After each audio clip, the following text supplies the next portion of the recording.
23 സങ്കീർത്തനത്തിൻ്റെ 4 വാക്യത്തിൽ ഇങ്ങനെ വായിക്കുന്നു: കൂരിരുൾ താഴ്വരയിൽ കൂടി നടന്നാലും ഞാൻ ഒരനർത്ഥവും ഭയപ്പെടുകയില്ല. ഇത് പറയുന്നത് ദാവീദ് എന്ന ഭക്തനായ കവിയും രാജാവുമാണ്.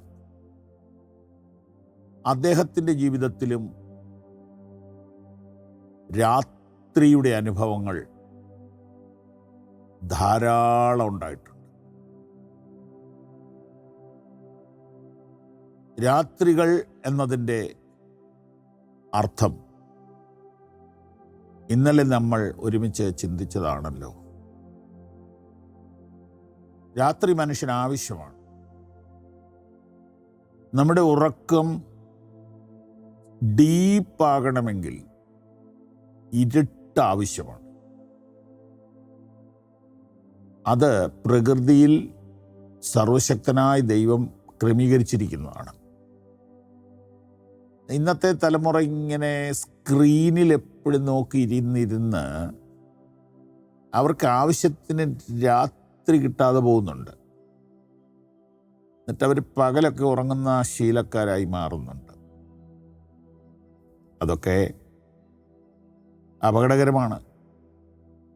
മൊത്തം ഒരു തലതിരിഞ്ഞ സമ്പ്രദായം വന്നുകൊണ്ടിരിക്കുകയാണ്. നിയന്ത്രിക്കാൻ പറ്റുകയില്ല. എന്നാൽ രാത്രികൾ കൂടുതലായാൽ ബുദ്ധിമുട്ടാണ്. രാത്രി ഇല്ലെങ്കിലും ബുദ്ധിമുട്ടാണ്. ഉറക്കത്തെക്കുറിച്ച് ഞാൻ വായിച്ചിട്ടുണ്ട്. നല്ല രാത്രി കിട്ടണം, നല്ല ഇരുട്ടുണ്ടാവണം. വെളിച്ചത്തിൻ്റെ അഭാവം ഉറക്കത്തെ ഭദ്രമാക്കുമെന്നും ആരോഗ്യകരമാക്കുമെന്നും ഒക്കെയാണ് പറയുന്നത്. സ്തോത്രം.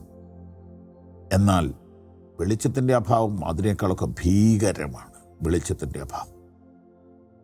ഇരുട്ടിന് മറ്റൊരർത്ഥമുണ്ട്. ഇരുട്ടിൻ്റെ അധികാരത്തിൽ നമ്മെ വിടുവിച്ചു, സ്നേഹസ്വരൂപനായ പുത്രൻ്റെ രാജ്യത്തിലാക്കി വെച്ചു. അപ്പം ദൈവരാജ്യത്തിൻ്റെ നേരെ എതിരാണ് ഇരുട്ടിൻ്റെ രാജ്യം.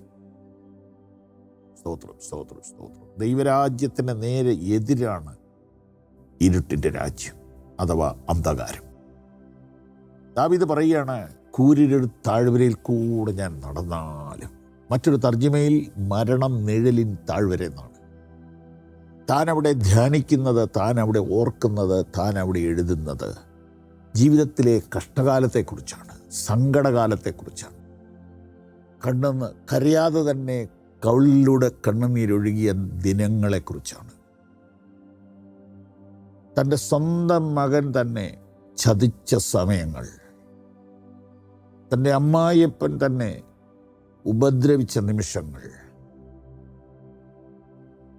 പലപ്പോഴും എന്തിന് ജീവിക്കുന്നു, എന്തിന് ജനിച്ചു, ഞാൻ എന്ത് തെറ്റാണ് ചെയ്തത്, എനിക്കെന്താ ഇത്രയും ശത്രുക്കൾ എന്നൊക്കെ ഓർത്തോർത്തോർത്തോർത്ത് ഏങ്ങലടിച്ച രാത്രികൾ ദാവീദിനുണ്ട്. പക്ഷേ സ്നേഹിതരേ, ഇത് നിങ്ങൾ നന്നായി കേൾക്കണേ. ആ രാത്രികളിലാണ് ഈ പുസ്തകത്തിലെ 150 പാട്ടുകൾ പിറന്നു വീണത്. എൻ്റെ ഒരു സ്നേഹിതൻ ഒത്തിരി സുന്ദരമായ ഗാനങ്ങൾ, സ്നേഹഗാനങ്ങൾ ക്രൈസ്തവ കൈരളിക്ക് തന്നിട്ടുണ്ട്. സാധുവായ ഒരു സഹോദരനാണ് അദ്ദേഹം. ഒരു അനുഗ്രഹിക്കപ്പെട്ട സുവിശേഷകനാണ്. അദ്ദേഹം എന്നോട് പറഞ്ഞത്, അച്ചാച്ച 1000ഓളം പാട്ടുകൾ ദൈവം തന്നു, വളരെ കുറച്ച് മാത്രമേ വെളിച്ചം കണ്ടിട്ടുള്ളൂ. ദൈവത്തിന് സ്തോത്രം. അപ്പം ദൈവത്തോടുള്ള ബന്ധത്തിൽ നിന്ന് നല്ല പാട്ടുകളൊക്കെ ഒഴുകി വരും. നിൻ്റെ രാത്രികളെ വേസ്റ്റാക്കി കളയരുത്. ഇത് ഞാൻ പറയുന്നത് വലിയ കോൺഫിഡൻസോടുകൂടിയാണ്.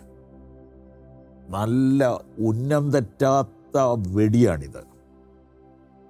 ഇത് ചിലരുടെ അകത്ത് തറയ്ക്കേണ്ടതാണ്. നിന്റെ ഈ രാത്രികൾ അടുത്ത തലമുറയ്ക്ക് എന്തോ നിക്ഷേപം ആയി മാറേണ്ടതാണ്. ദാവീദിൻ്റെ സങ്കട രാത്രികളിൽ പിറന്നു വീണ പിടയ്ക്കുന്ന ഗാനങ്ങളാണിത്. ചൂട് മാറിയിട്ടില്ല. കൊല്ലം എത്ര കഴിഞ്ഞു? 3000 കൊല്ലം കഴിഞ്ഞിട്ടും ചൂടുമാറാത്ത ഗാനങ്ങൾ. എന്താ 34 സങ്കീർത്തനത്തിൻ്റെയൊക്കെ ടേസ്റ്റ്! യഹോവ നല്ലവനെന്ന് രുചിച്ചറിവീൻ, അവനെ ശരണം പ്രാപിക്കുന്ന പുരുഷൻ ഭാഗ്യവാൻ. ഹൃദയം നുറുങ്ങിയവർക്ക് യഹോവ സമീപസ്ഥൻ, മനസ്സ് തകർന്നവരെ അവൻ രക്ഷിക്കുന്നു. എത്ര മനോഹരം! നീതിമാന്റെ അനർത്ഥങ്ങൾ അസംഖ്യമാകുന്നു, അവ എല്ലാറ്റിൽ നിന്നും യഹോവ അവനെ വിടുവിക്കുന്ന ഒഴുകി വരുന്ന അരുവി പോലെയുള്ള മനോഹരമായ ഗാനം. എപ്പോൾ ജനിച്ചു? രാത്രികളിൽ ജനിച്ചു. Don't waste your nights. God bless U.